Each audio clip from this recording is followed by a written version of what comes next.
I can say without a shadow of a doubt that the Soviet Union was very interested in UFOs. It would not be surprising if saucers had crashed in the Soviet Union. This is so far the best footage of an alleged crash UFO or a dead alien that I've seen so far.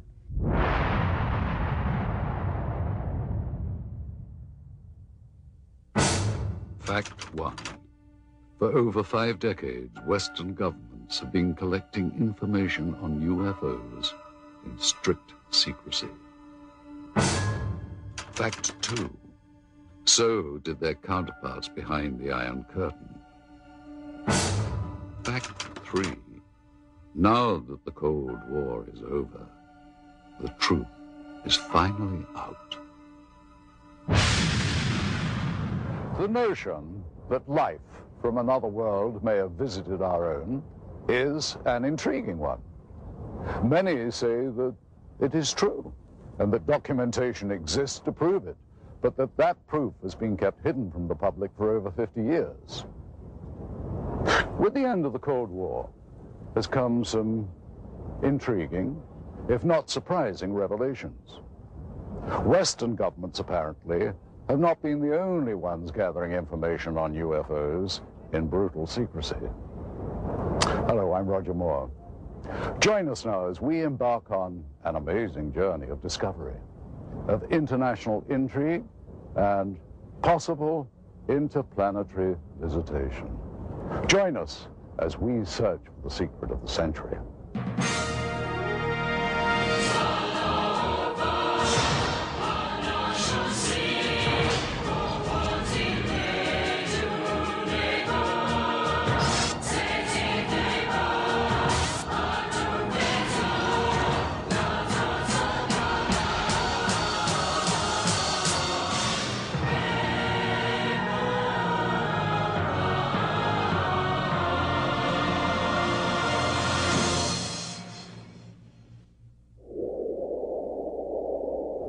The vastness of Russia is overwhelming, even to those accustomed to the wide open spaces of America. Huge tracts of eastern Russia are still uninhabited, and it was in just such a region, remote and far from civilization, that something profound happened nearly a century ago. In the desolate Tunguska region of central Siberia in 1908, something fell from the sky and exploded on the side of a hill. This event triggered an enduring mystery that scientists are still unable to adequately explain. There have been other well-known cases of UFO phenomena, but it was the Roswell incident that changed the way that government officials thought about UFOs. Researcher Paul Stonehill has done extensive work chronicling UFO sightings in the former Soviet Union. I would say that the most serious research was given the impetus by Stalin in the 1940s when he found out about Roswell.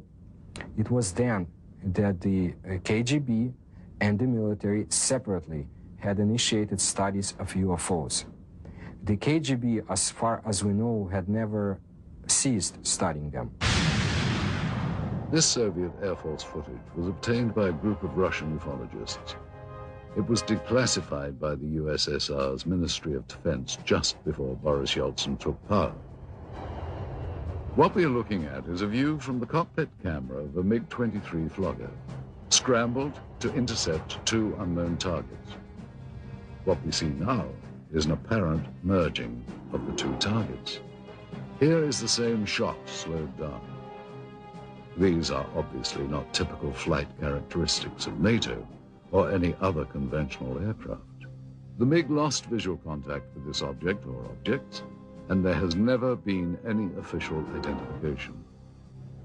By attending international conferences and exchanging information over the internet, researchers on both sides of the former Iron Curtain have been able to increase the global understanding of anomalous phenomena. Richard Haynes has been to Russia many times and has worked with many of that country's researchers. Soon after the perestroika, the fall of communism, approximately 1990.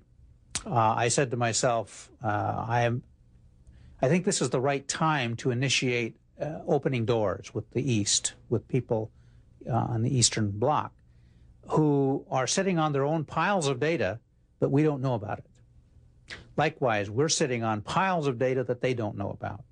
And so I started corresponding with friends, and we formed this joint USA-CIS Aerial Phenomena Federation. And we're now serving a very positive role, which is information exchange.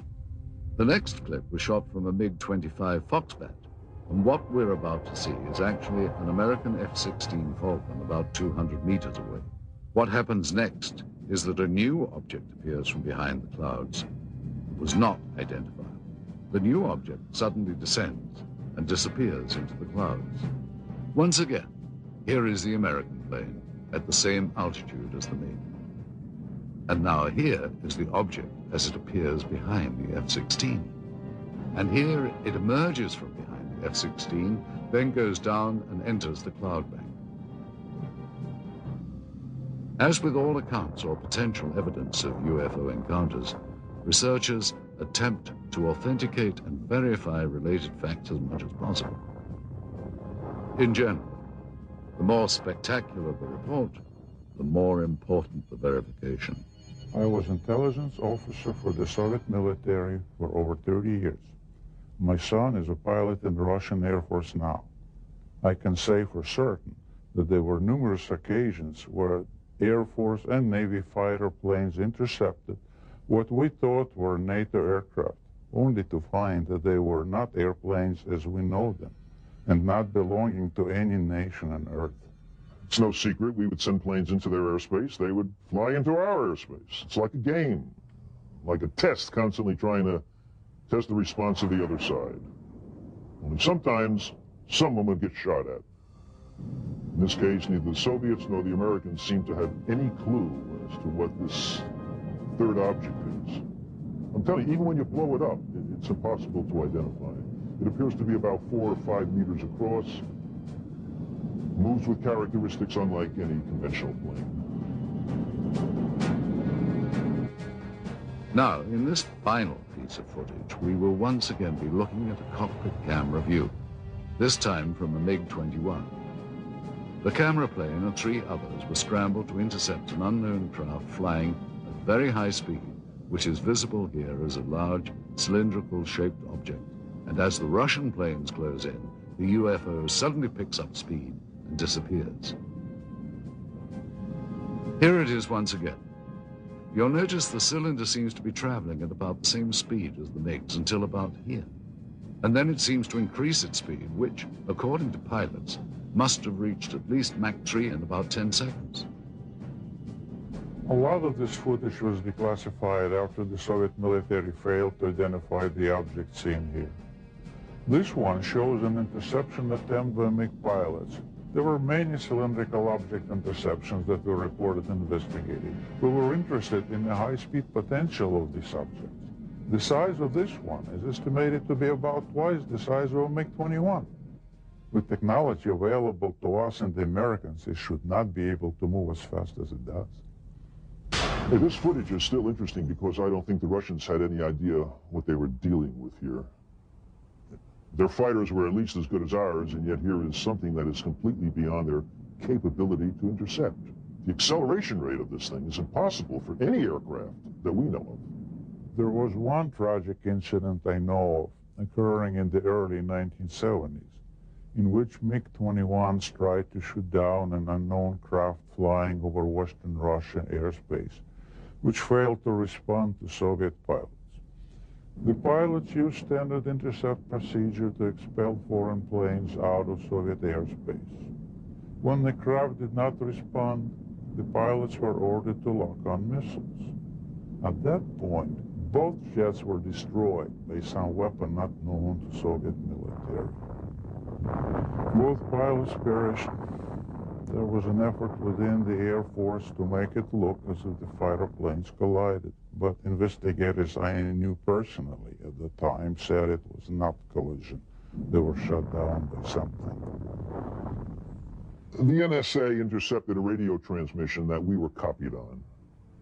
Apparently, the Russians lost a couple of MiG-21s or 23s. They were trying to intercept something unidentified. All I know is it wasn't one of ours.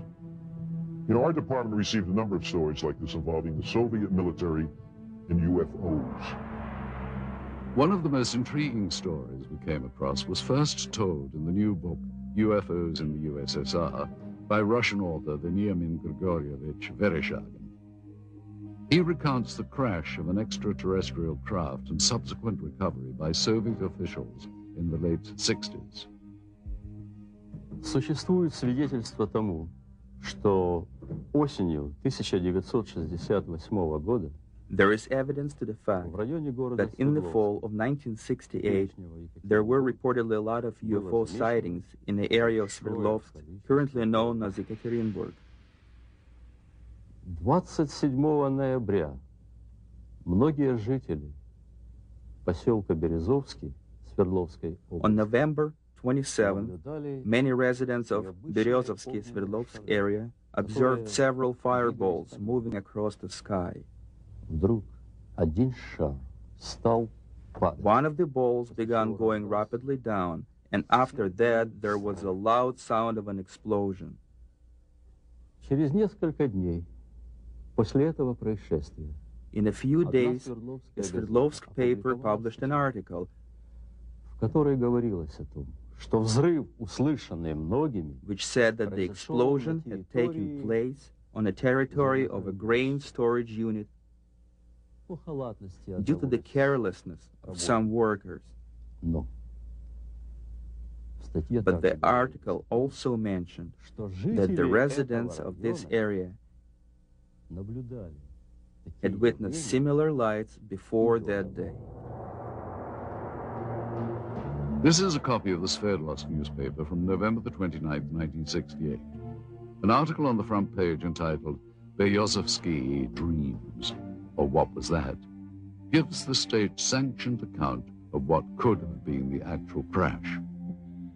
Translated, the Russian copy reads, 5 glowing balls of light appeared over the horizon and started to move in the direction of the city. 4 of the objects moved in opposite directions, while the 5th began to rapidly lose altitude and soon completely disappeared behind the forest terrain. Several seconds after its disappearance, there was a deafening explosion. And in typical Soviet fashion, the paper cites the official statement. The blast had taken place at the grain storage unit number 27. The explosion was caused by one of the employees who had violated the safety code, resulting in a charge of negligence. He was sentenced to restitution of the material losses suffered by the state. What helps make the account in Vereshchagin's book so compelling is the existence of several reels of film which seem to back up the story.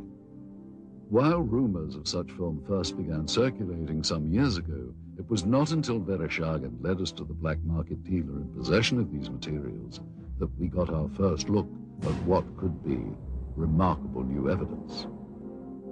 If this film indeed corresponds with Vereshchagin's story, what we are looking at is the scene of the crash site in Berezovsky as viewed by a camera on top of a military truck. The focal point of this scene is here, and indeed appears to be a disc embedded in the ground. Here we see soldiers exiting the truck, led by a captain. The troops are met by another officer, this one a major, and then they join other soldiers and officers already on the scene. This footage is one of 4 reels of film acquired during our investigation. The 2 groups that have, without question, been exchanging information freely are the Russian and Western ufologists. It's with a sense of full cooperation that much of the formerly sensitive information has surfaced. At one end of the spectrum are simple UFO sightings, which are often accompanied by film or video footage.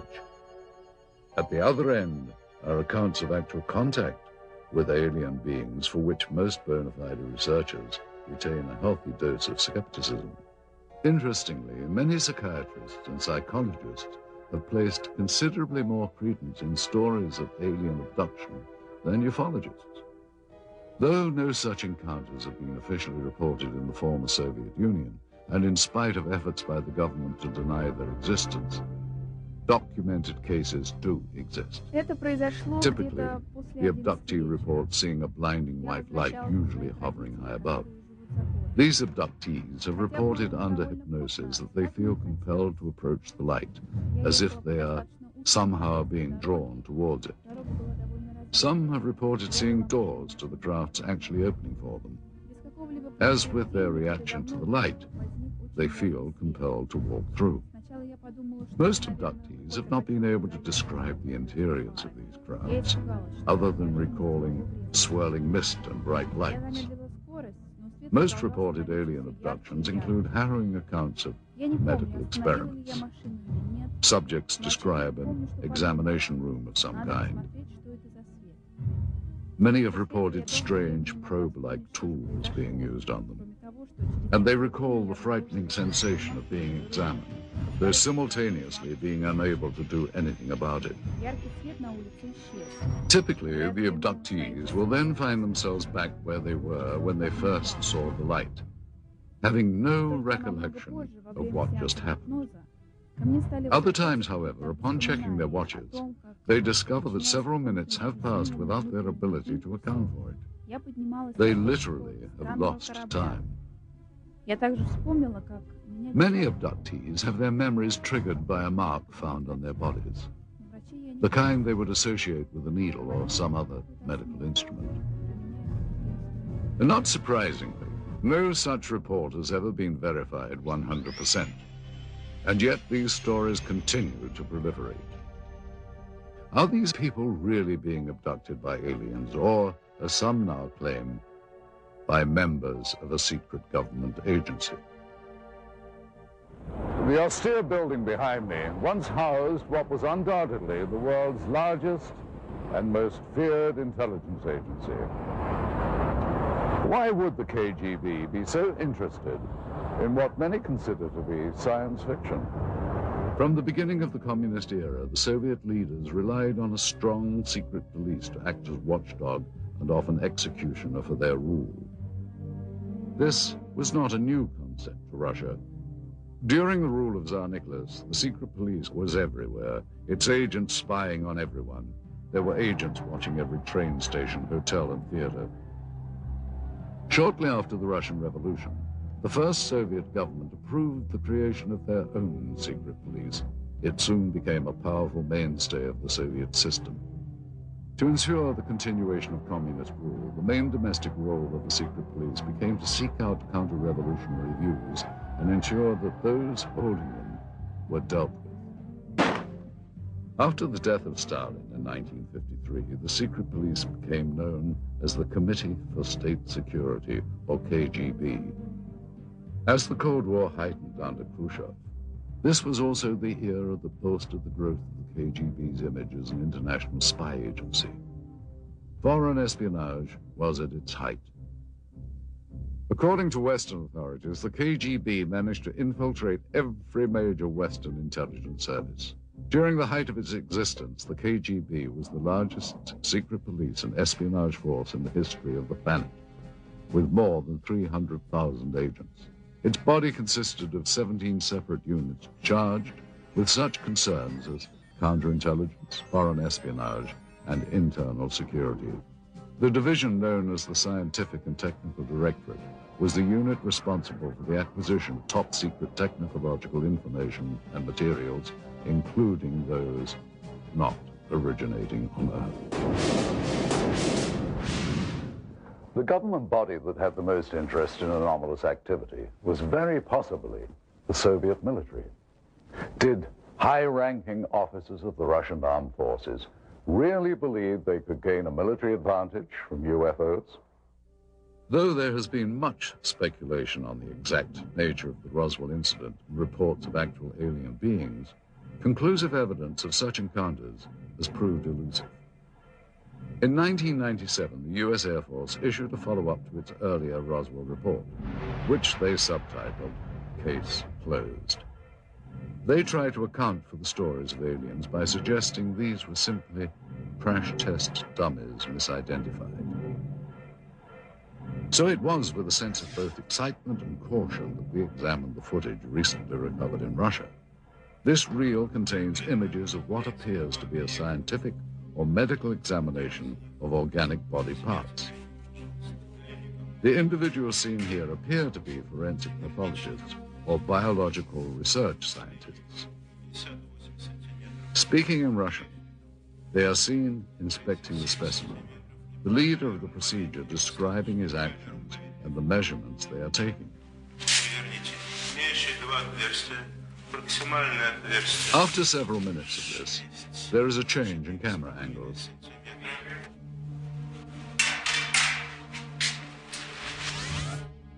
Now we see the specimen being more extensively examined.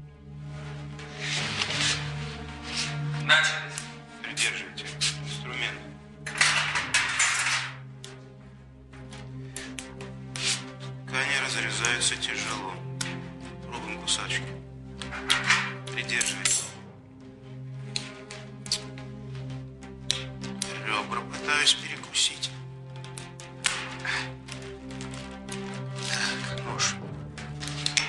Tools are used to cut open what the leader constantly refers to as tissue. Что-то белое попадает.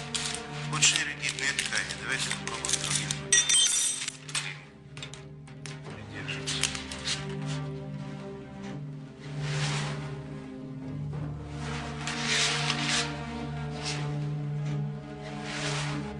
Вы не оцените этот лоскут.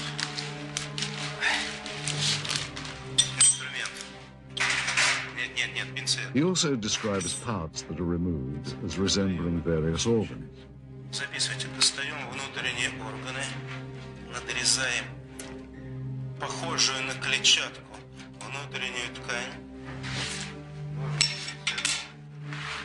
The camera angle changes again. And finally, the scientists are seen posing for the camera, holding up various samples of the dissection.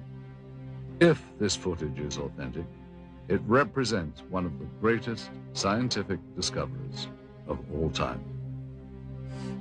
One must wonder where this film was shot and what happened to the specimen seen. If this is footage of a genuine scientific examination, what happened to the results? What did the Soviets learn, and what have they done with that knowledge? Did agents of the KGB have reason to keep this secret for so many years? Certainly there are more questions here than answers. Russia has had countless UFO sightings. Some have been explained, some have yet to be explained. The best known events are the Daunagorsk and Tunguska incidents. Many UFO researchers feel that the most important Russian incident in terms of known crash recovered materials is the Daunagorsk occurrence. Antonio Huneas agrees. It's the best documented crash because we do have the fragments. They have been analyzed. It was a small probe. It was not kind of a big object, but something crashed on a hill in Daunagorsk in January of 1986. Witnesses described the object as a sphere of light streaking across the Pacific region north of Vladivostok. Investigators later recovered materials including balls of lead and iron, bits of glass, and a fine mesh netting, all of which were tested and are proven to be highly enigmatic. The head of the research team concluded that the Daunagorsk object was most likely an artificial space probe of non-terrestrial origin. Russia's best-known event, the Tunguska sighting, is sometimes referred to as the Russian Roswell. In the early hours of June the 30th, 1908, peasants of the Tunguska River area in central Siberia watched in disbelief as a glowing round object with a fiery tail streaked across the morning sky. The object crashed in a remote region of pine forest, exploding in a brilliant ball of flame. Residual firestorms lasted for weeks and destroyed an additional 10,000 kilometers surrounding the crash point. Although the event preceded the atomic bombings of Hiroshima and Nagasaki by nearly 40 years, the aftermath of Tunguska was frighteningly similar to that of the bombings in World War II. The result was the destruction of an area larger than that of Los Angeles or Moscow. Oddly, upon investigation some 20 years later, no impact crater of any kind could be found. Researchers have formed various opinions of what actually happened. The most common beliefs are that it was a meteorite fall, a ball of lightning, or an earthquake. Many have cited that none of these answers are possible and that the phenomenon was more likely the crash of an extraterrestrial craft. It has been speculated that the governments of many countries throughout the world have been gathering information regarding UFOs. Nuclear physicist Stanton Friedman agrees. There's no question that military and intelligence groups overseas are collecting data, whether it's in Brazil or Australia or in England. So the KGB has collected information. I've talked to people who've gone to the Soviet Union, who have obtained some of that information. I have met a Soviet cosmonaut and other researchers over there. There's no question they're interested. And again, the republics which used to constitute the Soviet Union cover a huge area. They too were monitoring the skies because they were afraid the United States was going to bomb them. So when you monitor the skies, you pick up UFOs, no question about it. During the communist reign, there was no official admission of Soviet interest in extraterrestrial activity. It has been only recently that this fact has been confirmed. The former secretary of the Commission on Anomalous Phenomena, Alexandra Petyukov, confirmed that an official state-controlled body did exist. В рамках этой комиссии, когда в силу своей деятельности она начала планомерный сбор информации. During the Soviet era, we started to regularly collect information from the public and received more than 15,000 reports. The thing is that the commission was an official public organization. It had an official address. Today, the mindset in Russia is far different from what it was during the communist reign. Under communism, they were told that UFOs didn't exist, but just the fact that they were told they didn't exist made people believe that they did exist, because the government was also denying. They were saying there was no crime in Russia and accidents didn't happen. You know, I mean, that everything was censored and given this rosy picture, which of course people knew better. It was in a small house on a side street near the Academy of Medical Sciences.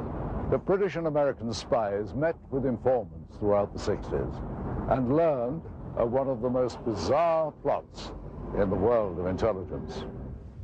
During my involvement for a period of at least 6 years, Soviet counterintelligence operatives played cat and mouse with Western agents in Moscow who were interested in our advanced technology programs. Some new weapons and propulsion systems were being developed, and the CIA was using any means to get information from anyone involved with the project. Well, I was in Moscow for a year and a half. I had 2 other agents and a guy from the British Secret Service. We routinely debriefed 2 Russian informants who worked for the Ministry of Defense. We would exchange hard currency for information on new military technology. Some of this technology was definitely related to UFOs. One way we often dealt with such incursions was to feed false information through double agents to give American and British bad leads. Well, we knew the Soviets were onto something after we started getting all kinds of smokescreen intelligence.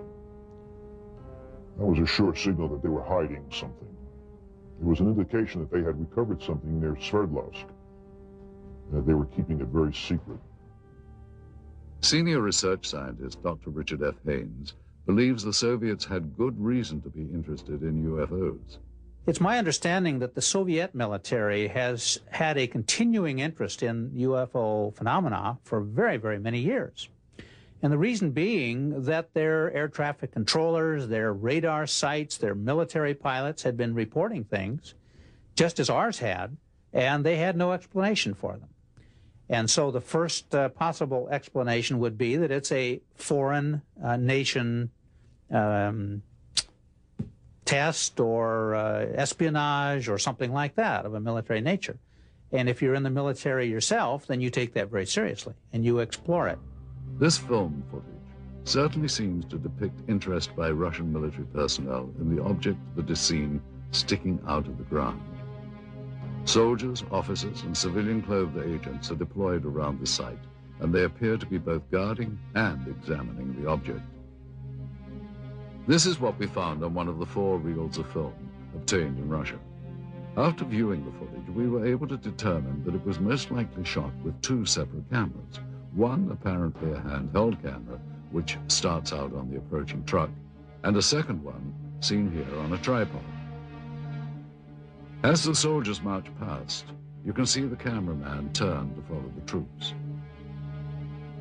Here we cut to the other angle, the point of view from the tripod camera. And here you see the handheld camera as the truck pulls up. Both cameras change vantage points several times during the film, as if to get better views or perhaps under orders of a superior. From this angle, we see yet more troops arrive. Author Veniamin Vereshchagin describes the event. Весной же 1969 года рабочие местного совхоза In the spring of 1969, a collective farmer found some strange remains in the forest not far from Berezovsky и сообщил об этом, and reported that to the local security organs, те в свою очередь who in their turn обратились asked за the neighboring помощью military в division соседнюю of air военную defense часть troops, PVO, to provide assistance with the 7 investigation. марта On March офицера 1969, 2 KGB осмотрели officers это examined место the discovery site and sealed it off. Вы знаете, в дальнейшем события приняли более такой масштабный характер. По просьбе КГБ были привлечены On the KGB request, a Soviet army unit was brought to the discovery site, и в результате уже очень тщательных обследований были найдены after close examination of the place. They found some wreckage debris of a disc-shaped object частично. partially sunk into the ground. Поначалу органы безопасности предполагали, At first, the KGB thought that the debris американскому разведывательному самолету или came from an American spying plane or a Soviet spaceship. George Filer, a retired Air Force intelligence officer who was stationed at Langley, is not surprised the Russians were so interested in this object.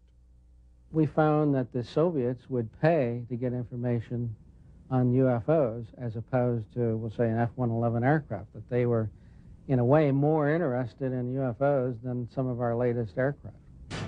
And here you see the man who is probably the head KGB agent directing the cameraman to point his camera toward the disc. A total of almost 1,200 feet of negative were recovered just on this crash site. It is possible that more film was shot, but this is all that we were able to obtain. None of this film depicts the removal of the disc itself, and at no point do we see inside the object.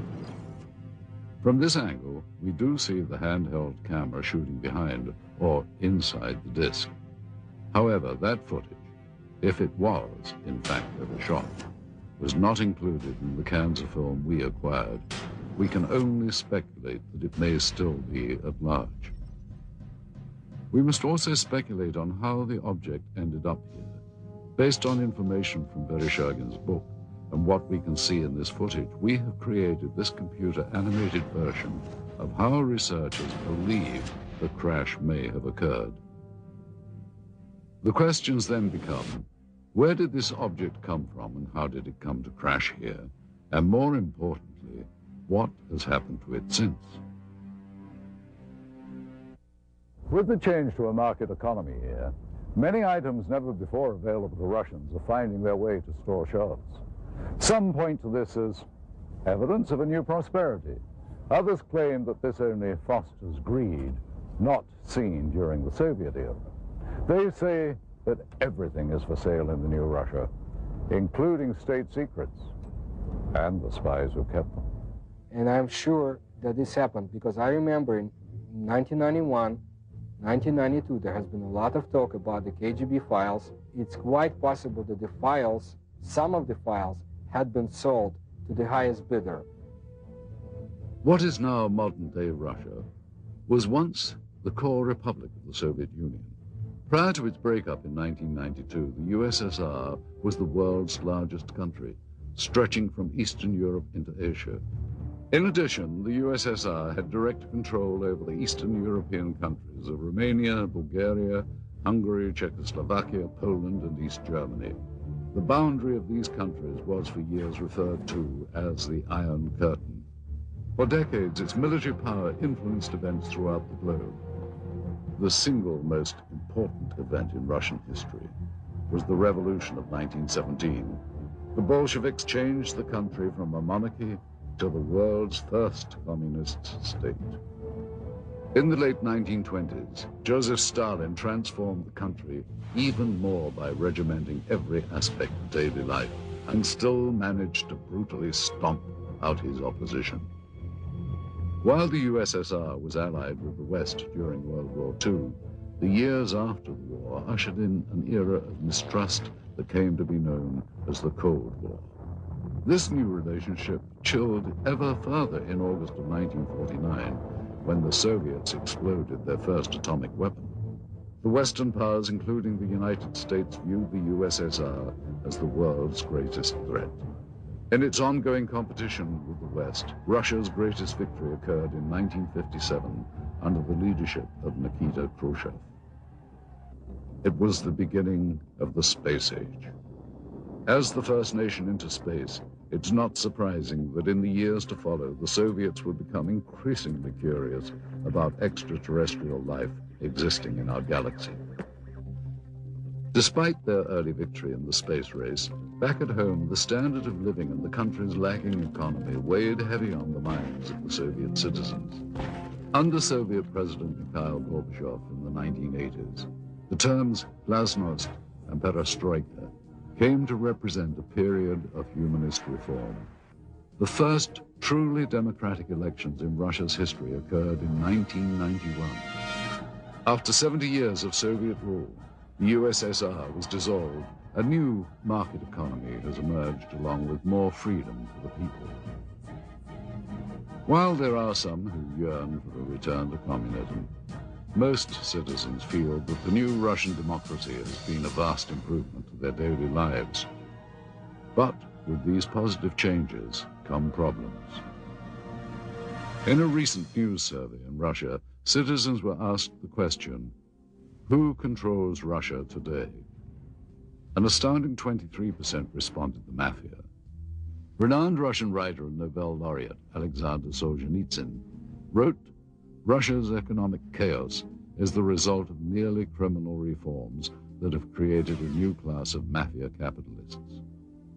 The word mafia refers to the new system of organized crime in Russia involving countless government officials, businessmen, and organizations controlled by criminal groups. Resistance to extortion attempts has resulted in violence. Kidnappings, assassinations, attacks on family members, or harsh persecution by corrupt government officials have been documented. Dozens of bankers were kidnapped and assassinated by the mafia in the first few years of Russia's independence, when organized crime was taking control over the country's financial system. Having eliminated its rivals in such a brutal manner, the Russian mafia is now in a position of great power. What the future holds for the Russian Republic is uncertain. What is certain is that in the next Russian elections in the year 2000, the interests of big business and those with money will be well represented, and undoubtedly so will organized crime. Mafiocracy, as it has been called, might become the totalitarianism of the new millennium. With the collapse of the Soviet Union, many changes have come to Moscow and the rest of Russia. Gone is communism and the strict controls that once governed daily life here. Please understand, Russia has always been a secret society. Just recently, we found out that the secret police had kept records on UFO phenomena. And some of them had been released only recently. Some, not all, coming to light now. Case in point, the intriguing film footage we had acquired. Proof, some say, of alien visitation. Being that this material is of such sensational nature, we had many questions regarding its history. Little information was provided us by the black market dealer from whom the film was purchased. It is likely that such materials were kept stored in a holding facility, a vault located beneath KGB headquarters perhaps, reserved only for those with the highest level of security clearance. Kept safe in underground storage for decades, the film was probably only handled by a select few who would have known of its existence. After the collapse of the Soviet system, there was a transitional period marked by confusion. Accountability to the old regime dwindled, and closely guarded property lay vulnerable to the changes sweeping through the crumbling Union. Those with connections under the old regime found themselves perfectly positioned to exploit the situation. There was a lot of chaos when the Soviet Union, disintegrated. In my opinion, at that time, it was very easy for an, agent with brains to get his hands on such files and sell them here. So it would be conceivable that documentation might be obtainable through similar sources to provide authentication of the film. Though most leads proved to be ultimately unproductive, we found that with perseverance, money, and a bit of luck, it is possible to acquire classified Soviet documents. Using a hidden camera, we recorded numerous meetings over a period of months in which we attempted to obtain relevant materials. This transaction between one of our Moscow contacts, an interpreter, and a local black market dealer proved to be one of the more successful ventures. The location of this meeting is a textile factory in the Sokolniki district of Moscow. This office is that of the Russian entrepreneur who owns the plant and is used for both legitimate and illegal business. After introductions and some initial small talk, the American buyer asks the interpreter if the documents are on the premises. Are the documents here? Can we ask them if you have things here? Вон Баркер спрашивает, документы у вас с собой? Юра, ты мне задал сложную задачу. Достать такого рода документы было очень непросто. Я понимаю, именно поэтому мы обратились к вам, потому что Федор очень рекомендовал вас там выучить. Конечно, я знаю нужных людей, знаю, как достать такие документы, но это было совсем небезопасно. What's his address here? Мы ценим это очень, и именно поэтому мы обратились к вам. Хорошо, работаем. The businessman tells him that he has had difficulty in obtaining the documents and the price has gone up. He is told that it is impossible to come up with any additional money. Да, мы договаривались, ты должен понять, что достать такого рода документацию это совсем небезопасно. Не, я понимаю, we only have 10,000. Да, у нас только 10 тысяч, понимаете, в этой сумке. Ну не знаю, 10 тысяч. Но мы договаривались с вами. Первоначально. Да, мы договаривались, но... I mean, I can't go out and... Это очень сложно, Нет, я это понимаю. Я понимаю, я отлично понимаю, но вы понимаете, здесь в данный момент находится только 10 тысяч. Мы не можем сейчас найти где-то еще вдруг никого не сегодня. 5 тысяч. Really? After consultation with his associate, the seller finally agrees to honor the original price. Давай, бабки, ладно. The files are then removed from a safe and given to the interpreter to inspect.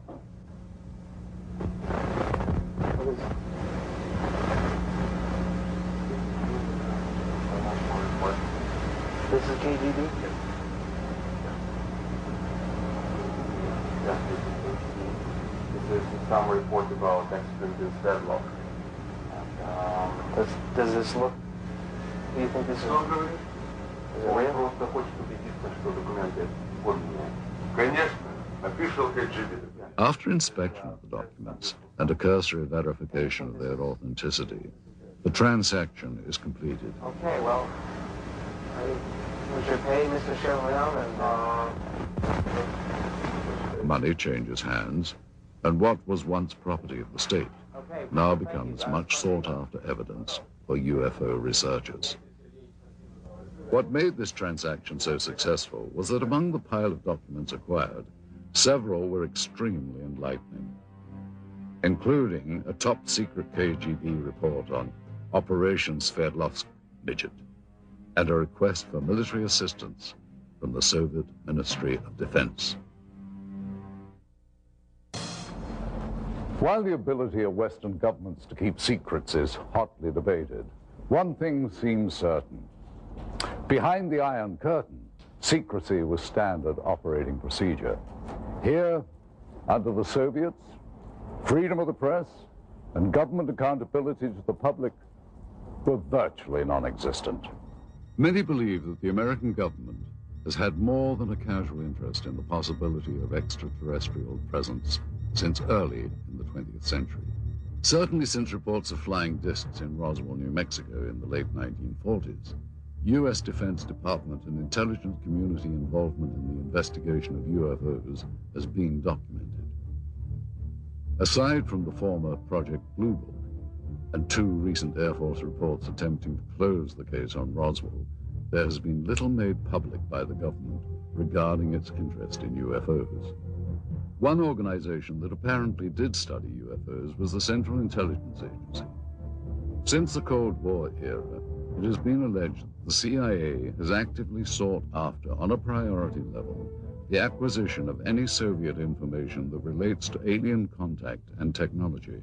One person who confirmed such allegations is this man. An agent with the CIA for 6 years, his area of expertise was Russian interest in anomalous activity. Though now employed in the private sector as a security analyst, he has asked not to be identified due to the sensitive nature of both his former status and his current position. I joined the CIA in 1989, straight out of college.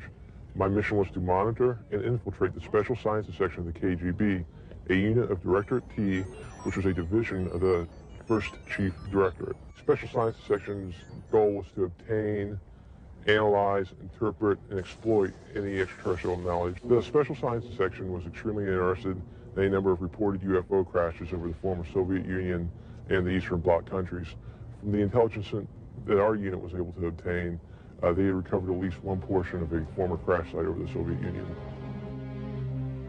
This former agent was able to confirm interest not only in the 1968 crash near Berezovsky, but in other Soviet attempts to recover UFO documentation and technology.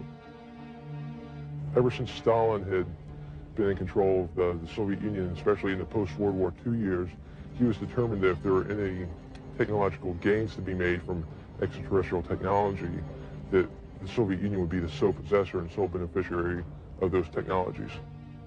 Due to the change of power in the former Soviet Union, many believe that much of the formerly unattainable information from the Cold War era may now be in the hands of the U.S. and British intelligence agencies. Since the early days of the space race, the U.S. and Russia made many independent breakthroughs. However, some of the new discoveries on both sides were undoubtedly obtained through old-fashioned spying and subsequent reverse engineering. Since the dawn of modern civilization, obtaining a rival's technology and adapting it to one's own uses have been the cornerstones of military and industrial espionage. This practice of dismantling another's hardware, discovering its secrets, and adapting it has become known as reverse engineering. Since the infamous Roswell incident in 1947, it has been purported that the source of much modern U.S. military technology has been not of this earth.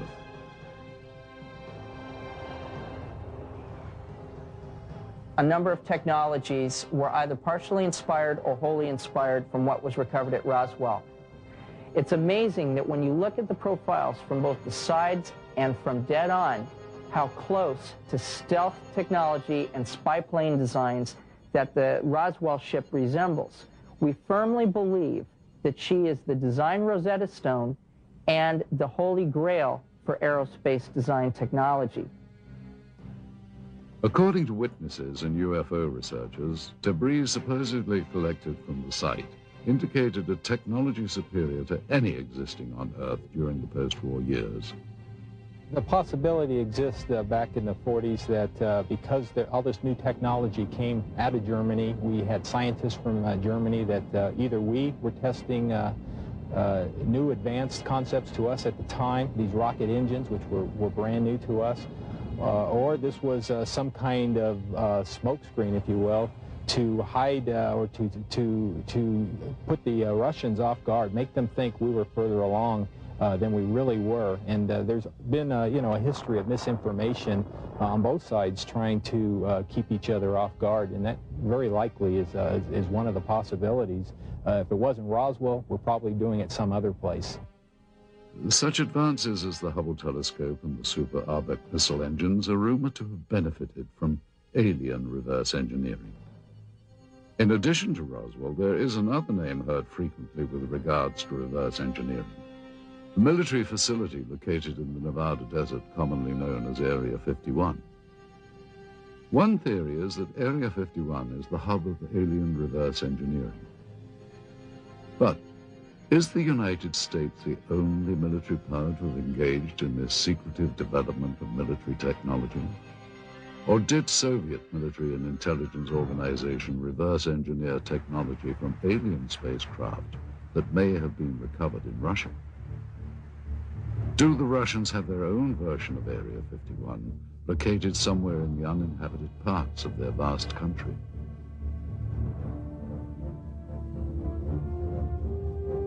Did the KGB, in addition to their agenda of maintaining the hard and fast rules of the communist regime, add to their duties the manipulation of alien technology for the advancement of Soviet power?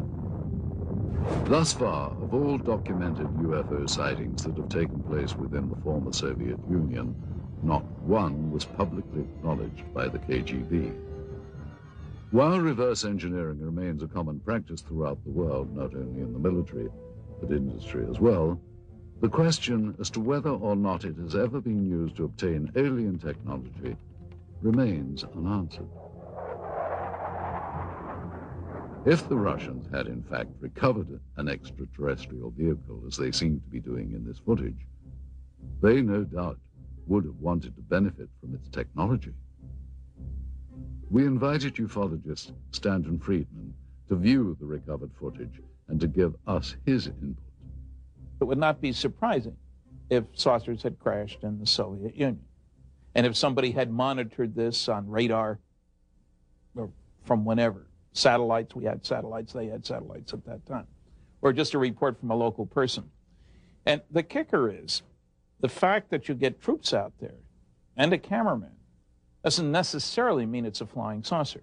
We need to be a little cautious about jumping to conclusions. Now, I think that film is worth a detailed investigation. Those things cost a lot of money, actually, to go over it. You have different specialists looking at it. You know, are the uniforms correct for the time frame? Is the film actually made in the Soviet Union? We asked Russian film expert Sergei Goncharov to examine the film for its authenticity. He first explained the background of the film cans. And this is the name of the factory that manufactures the motion picture film in the city of Pereslavl. This is the type of film type A2, which is the emulsion. After Sergei examined the cans, he felt that they were authentic and consistent with the area and time period from which they had allegedly come. Now that we've looked at the cans, the next thing to do was to actually find out if the film itself had any markings on it. Okay, in the very beginning of the film, we have this word, which in Russian says начало, or the beginning, or the start. Now, the next bit of information are these two items. M-A-R-T, Mart, which is the month of March, 1969, letter G for year. So the year of 1969, the month of March. Okay, then we have the two bits of information which says plyonka number 267. Plyonka in Russian means emulsion or film, could denote the reel, the roll, or batch, and this, of course, is the number. The next thing we see is this bit of information. Совершенно секретно, top secret archive, the KGB logo, and the word archive of the KGB. Finally, Sergei Goncharov compared the markings on the film itself to what was printed on the cans. As you notice right here on the edge of the negative, we have the word безопасная пленка, meaning safety film, and type A2 or type A2, which is exactly the information that you have on a can. Next, we showed the film to Russian researcher Paul Stonehill. The colors of the film, the quality, soldier uniforms. Somebody would have to go into special, to make a special effort to make a film that feels like something that was made in 1960s. I've seen a lot of films made in the 1960s, and this film here is almost of the same quality. It's not a 1980s or 1990s film. The KGB officer that had been looking and touching things looks quite genuine. To me, my gut feeling is this is not something that they had made intentionally to fool people. UFO researcher Antonio Huneeus offered us his views on the film. I would say that visually it's very impressive. The first thing that struck me was the good quality, very, very, very clear footage. You see, of course, it wouldn't be impossible to duplicate, as a hoax. You would have to hire some actors and so on. But it was quite well done. Of course, it could even be some kind of disinformation too, that the KGB was quite notorious about doing disinformation. For what purpose, I don't know, but they might have done some kind of training film or something to, of course, if it was disinformation aimed against the Americans or something, we never heard of it, so that's also dubious. Finally, while Mr. Huneeus felt that the film required more investigation, he was impressed and intrigued by it.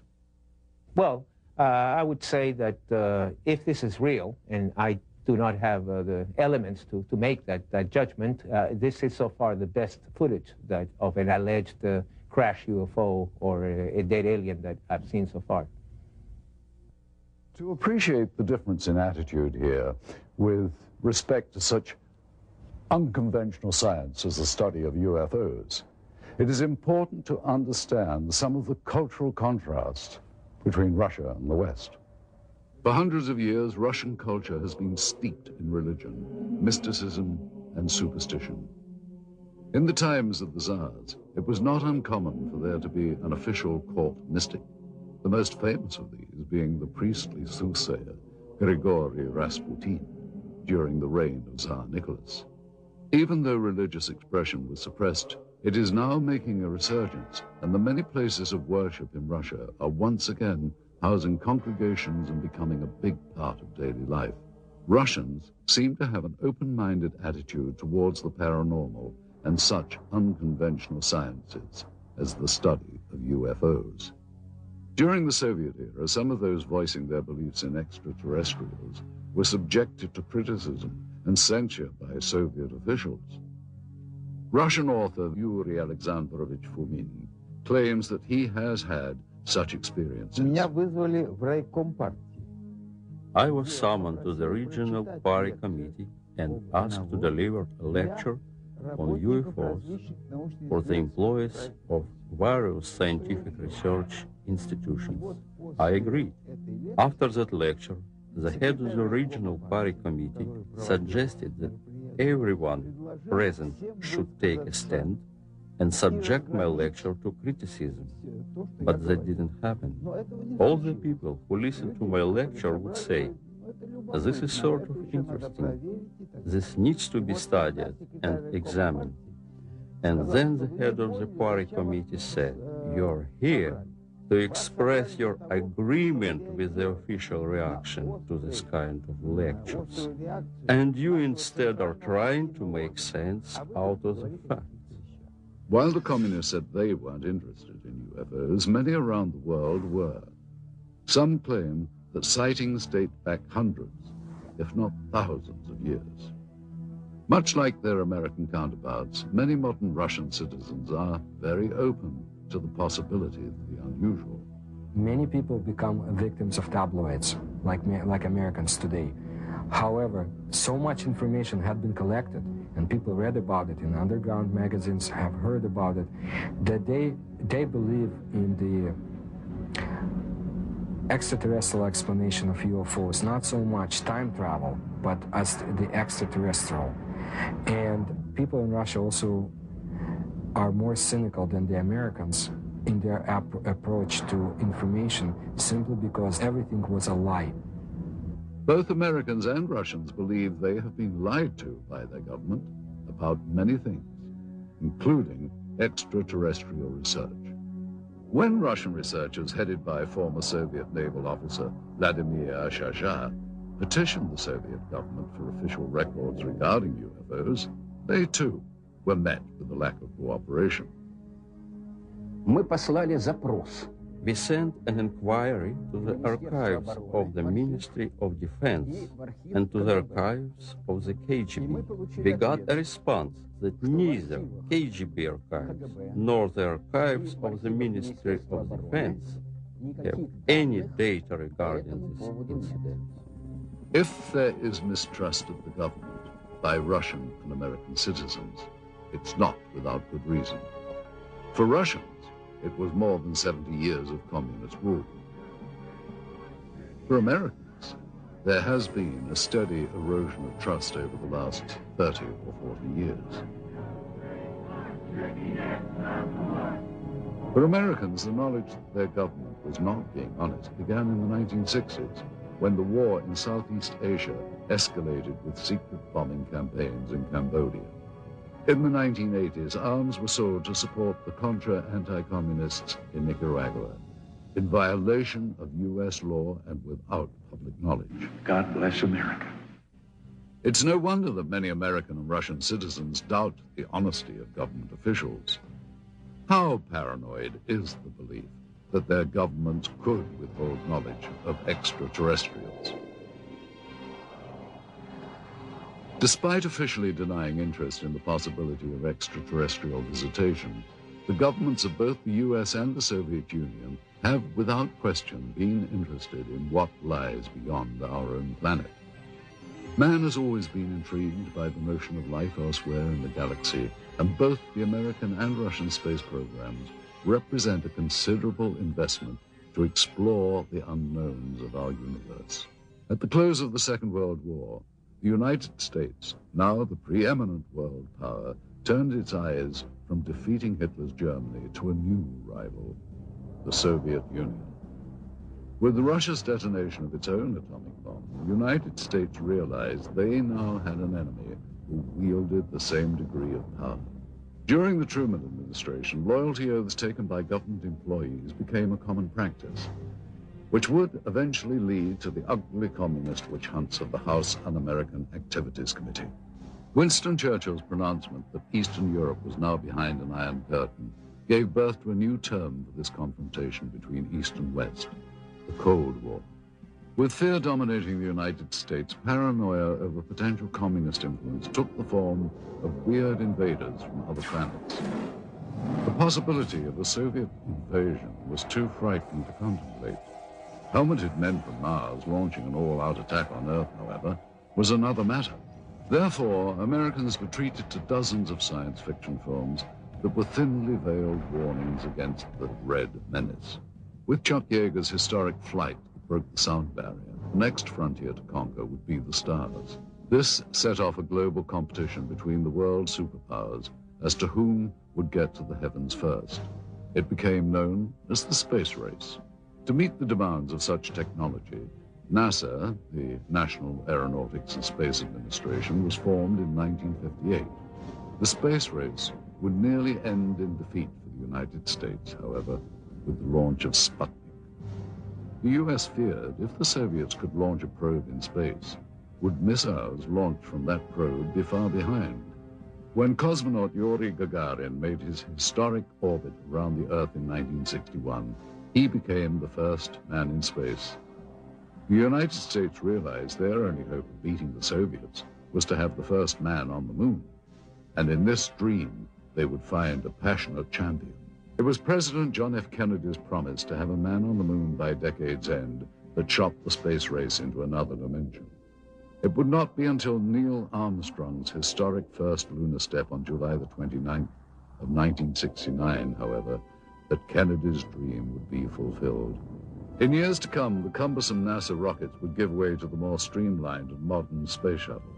Even before the fall of communism, a new unity would develop between Russia and the United States. The petty rivalries of the past gave way to a new cooperation, which would culminate in the joint Russian and American crew of the space station Mir.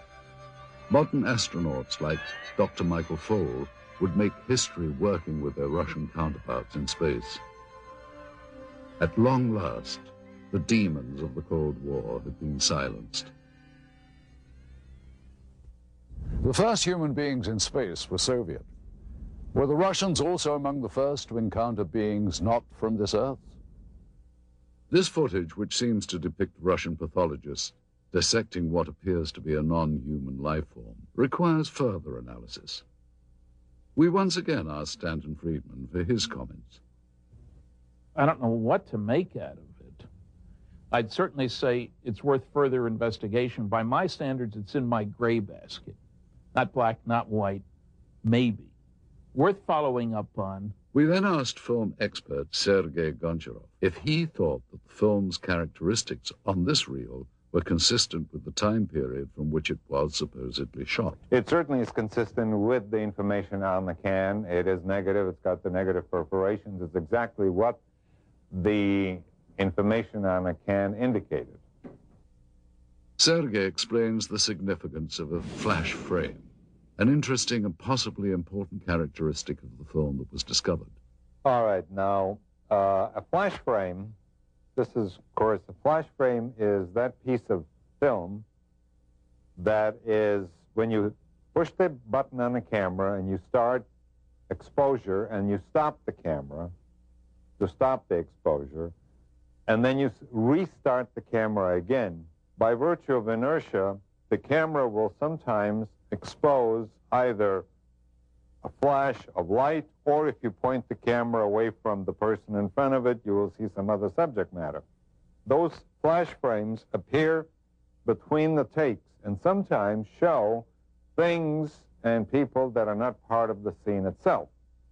You have people that have nothing to do with the information that you've seen on a film before or after. Again, an individual in uniform. You see these people performing a procedure. You have somebody in civilian clothes, people that you have not seen before, as this is in a flash frame segment, which was not meant to be as the procedure that was being photographed. Mr. Goncharov concludes that while the film's stock and camera techniques are consistent with KGB and Soviet government films of that period, he feels that the discrepancies with the subject matter require closer scrutiny. Anytime you have subject matter of this type, any additional investigation is worthwhile. Absolutely. Stanton Friedman was further intrigued by the medical techniques in the film. I don't know what to make of these guys with what seem to be medical instruments, certainly in a medical facility, judging by the stuff on the wall. And it's interesting that you can see their faces, which is interesting from two different directions. You can tell their identity if you could find people that look like that. And they're apparently not afraid of contamination, ingesting anything toxic.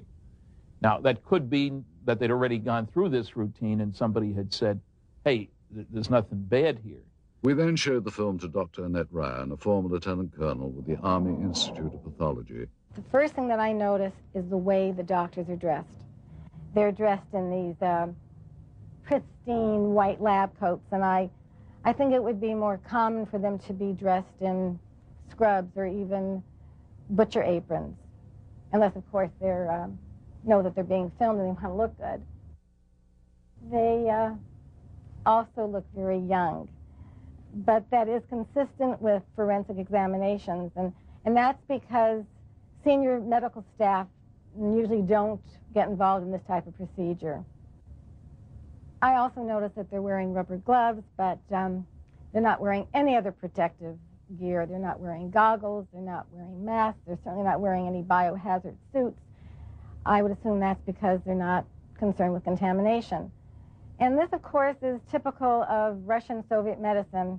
I mean, when we think of Chernobyl, just remember back that there was a terrible lapse in any type of protection. It certainly would not happen in the United States. I mean, it would be unheard of. Next, Dr. Ryan commented on some of the specific medical procedures. All right, what's happening here is that they're using dissecting scissors to open up the sternum, which is a common procedure at that time. He's using the proper tool. The way they're holding and using the various tools looks correct, which indicates to me these people know what they're doing. I would say there's little doubt that these are actual Russian medical people.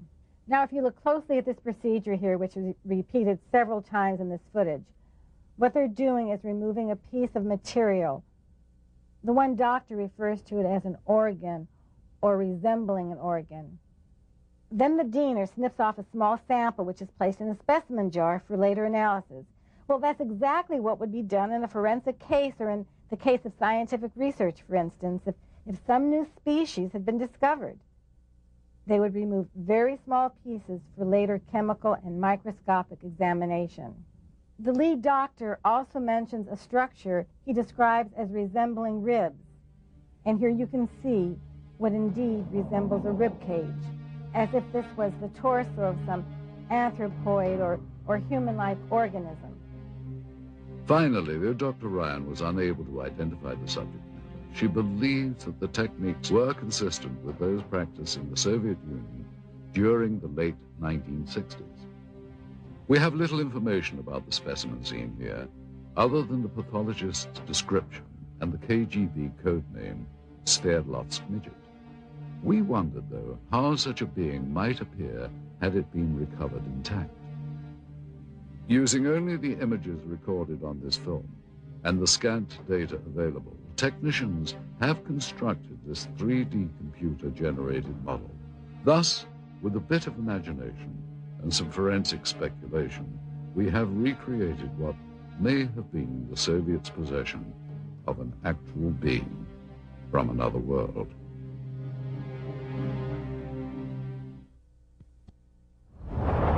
Information leaked from intelligence sources in the West indicated a belief that the Soviets were actually attempting to reverse engineer something not manufactured on this Earth. Whether we'll ever know the full truth about the supposed UFO crash in Berezovsky, one thing seems certain. If agents of the KGB or any other branch of the Soviet government did recover parts of a craft made by alien beings, they would have been extremely interested in examining all the materials very closely. No doubt Soviet scientists would have wanted to determine if the parts of the craft were truly of extraterrestrial origin. They would have inspected each piece down to the microscopic level and tested for various physical and chemical properties. And of course, they would have wanted to take advantage of any new technology they could gain from the recovered materials. We are unable to solve the puzzle of their physics. Our physics is based on quantum mechanics. Theirs is based on parallel worlds, a different kind of paradigm, a different understanding of history. It is similar to the effect of a TV set or a video camera would produce on people in the time when Pythagoras lived. Pythagoras would not understand it. That is the gap between them and us. That's why, however hard our engineers or technicians would try to decode their technologies, they would fail.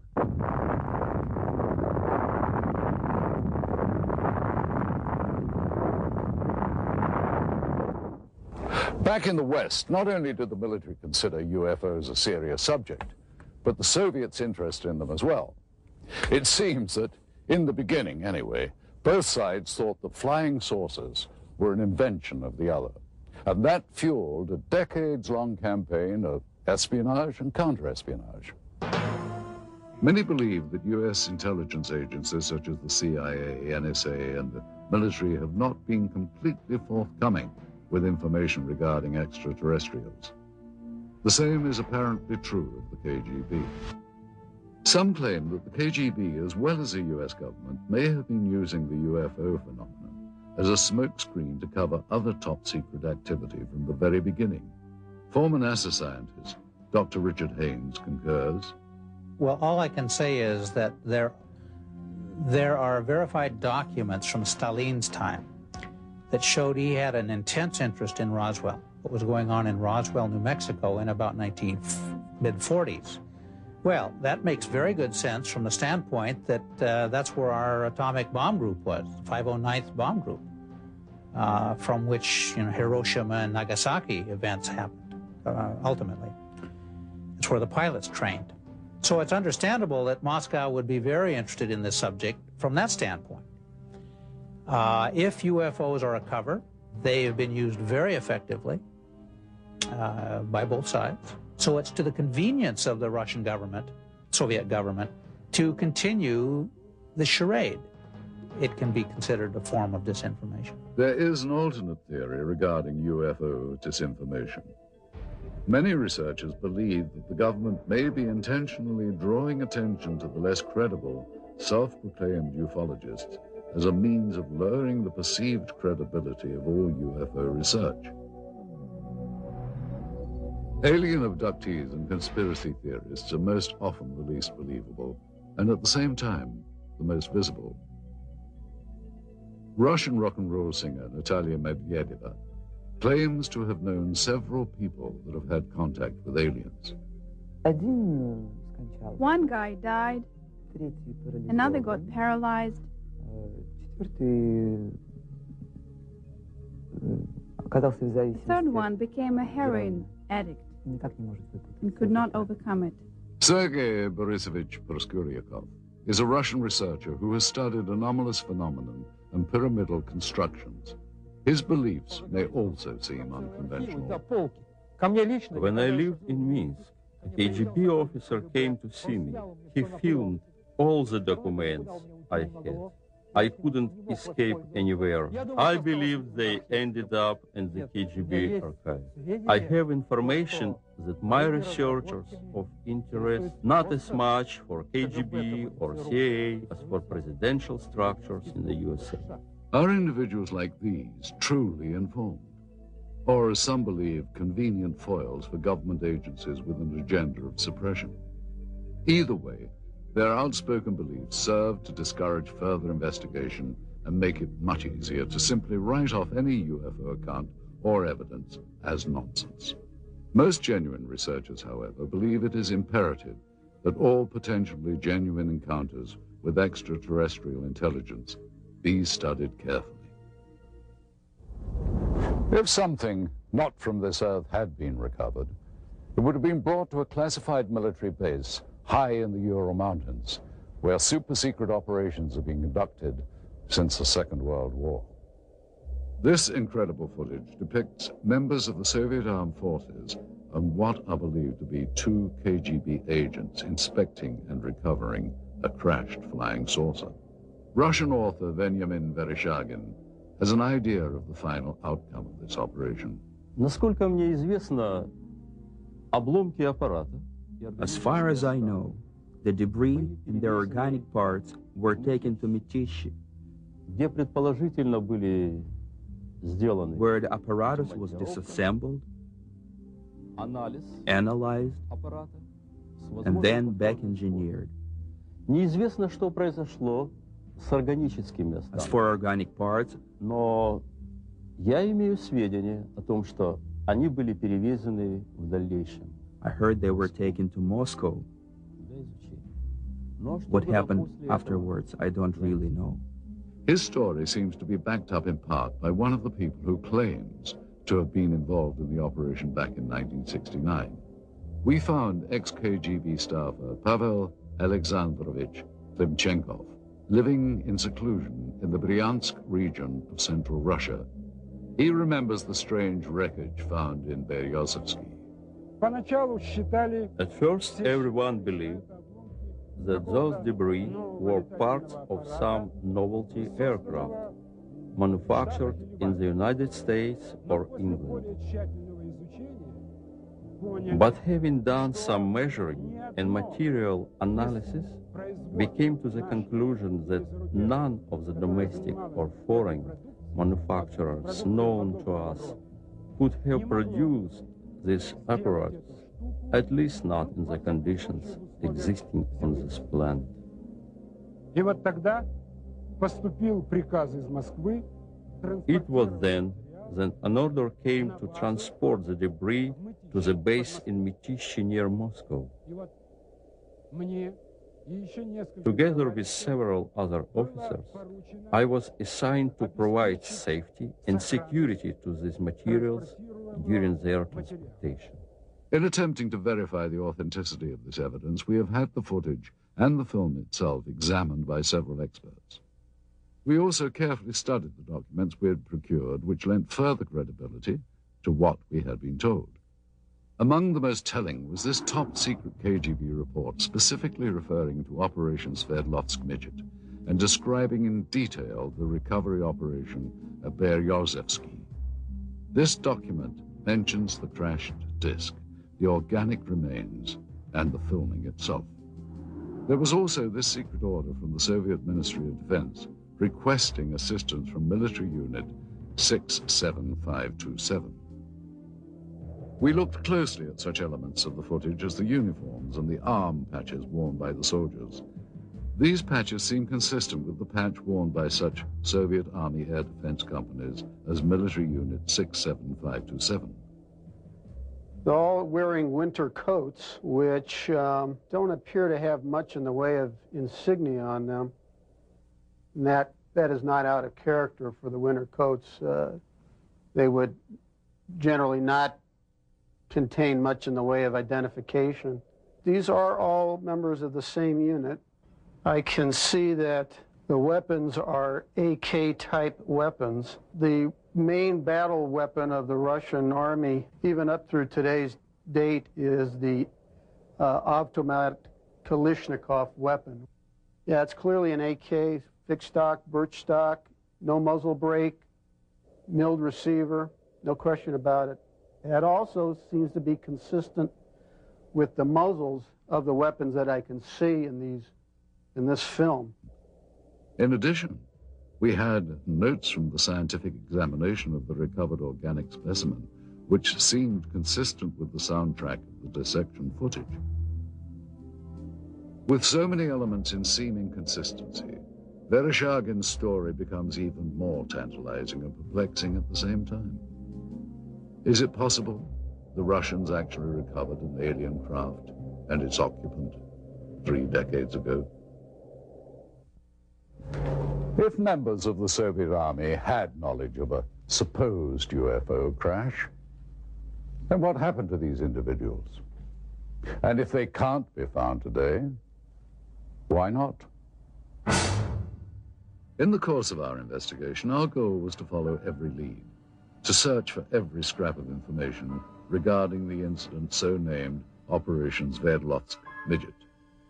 The tenuous paper trail we have reconstructed using recovered government documents led us eventually to a lab of the former All-Union Scientific Research Institute of Biology. In attempting to obtain records on the individuals depicted in the dissection footage, we turned up these additional documents. 3 death certificates, all dated March the 24th, 1969, within a week after records indicate the examination was performed. Cause of death for all 3, cerebral hemorrhage. Dr. Ryan told us that the odds of this occurring naturally are next to 0. The former state-run institute is now a private teaching center known as the Moscow Medical Institute. That this is the same facility as seen in the film footage becomes obvious with a comparison of such fixtures as the stonework tables and the distinctive tiling on the floors. The difference is that one-time experimental procedures have been replaced by routine anatomy lessons with plenty of hands-on experience. Secretive operations are now openly administered educational opportunities. But we did find in the basement of the building remnants of this facility's past, reminders of a time when procedures here were not open to the public or subject to public scrutiny. What were the Soviets experimenting on in decades past at the Research Institute of Biology? The answer to that question is still yet to be found. Indeed, many questions about the film footage and the alleged Operation Sverdlovsk Midget remain unanswered. Any extraordinary find, such as the apparent filmed record of a crashed spacecraft, or of what appears to be scientists examining parts of an alien life form, require further analysis. Yet it seems incredible that so many elements of this story from so many diverse sources appear consistent. The original account as told by researchers and witnesses, the recovered documents, and of course, the film. We have to ask, is this footage genuine? And if so, does it represent an actual case of alien visitation, or, as it has been suggested, was the footage created as part of a Cold War disinformation campaign? One other proposed possibility is that it was simply a military training exercise captured on film. Again, if it is a real UFO crash, where are the remnants? And what happened to the body of the alien being? With all that we have unearthed here, the big question seems to be, what is the significance of what are clearly some very profound discoveries? And will we ever know the full story? We hope you've enjoyed visiting Russia with us, and we hope you've gained some insights on what promises to be a continuing source of intrigue and controversy. Thank you for joining us. I'm Rodger Moore in Red Square.